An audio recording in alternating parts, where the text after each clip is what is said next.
കൊടുക്കുന്ന സഹാബി, റസൂലുള്ളാഹിക്ക് വേണ്ടുന്ന എല്ലാ ഖിദ്മത്തും ചെയ്യുന്ന സഹാബി, റസൂലുള്ളാഹിക്ക് വേണ്ടി നിലകൊള്ളുന്ന സഹാബി.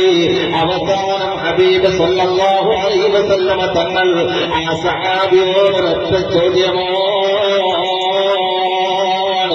ആ സഹാബിയോട് ചോദിക്കുകയാണ്, സഹാബി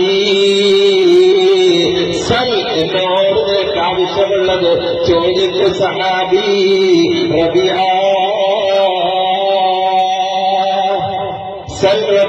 എന്നോട് ആവശ്യമുള്ളത് ചോദിക്കൂ എന്ന് പറയുമ്പോ സഹാബിയായ റബീഅത്ത് ബിൻ കഅബ് അസ്ലമി പറയുകയാണ്, അസ്അലുക മുറാഫഖതക ഫിൽ ജന്ന യാ റസൂലല്ലാഹ്. ദുനിയാവിൽ തങ്ങളോടൊപ്പം ഒട്ടിരുന്നുകൊണ്ട് തങ്ങൾക്ക് വേണ്ടുന്ന ഖിദ്മത്ത് ചെയ്യുന്ന ഞാൻ, എനിക്ക് ആവശ്യം നബിയേനാണ് ആഖിറത്തിൽ സർവ്വലോകത്ത് മുസ്തഫ മുസ്തഫ മുസ്തഫ സല്ലല്ലാഹു അലൈഹി വഅലിഹി വഅസ്ഹാബിഹി വസല്ലമ തങ്ങളോടൊപ്പം സ്വർഗ്ഗത്തിലൊരു ഇടമാണ് നബിയേ.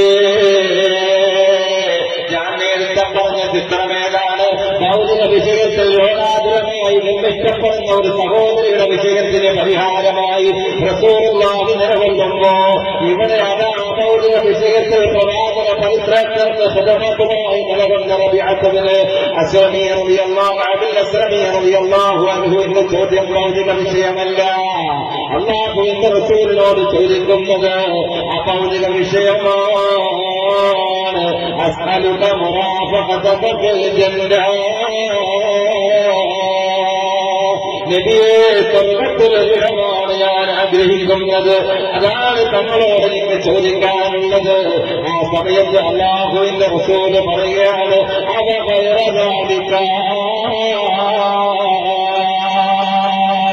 ഓ റബീഅത്ത് ബിൻ കഅബ് അസ്ലമി, സ്വർഗ്ഗമാണല്ലോ നീ എന്നോട് ചോദിക്കുന്നത്, അതല്ലാതെ എന്തെങ്കിലും നിനക്ക് ചോദിക്കാറുണ്ടോ? ആ സമയത്ത് പറയുകയാണ്,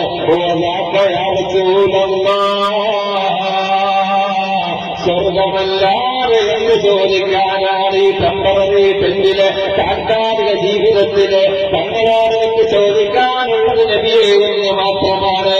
അനന്തമായ ലോകമാണ്, ശാശ്വതമായ ലോകത്ത് ശാശ്വതമായ വിജയമാണ് തങ്ങളോട് എനിക്ക് ചോദിക്കാനുള്ളതെന്ന് പറയും.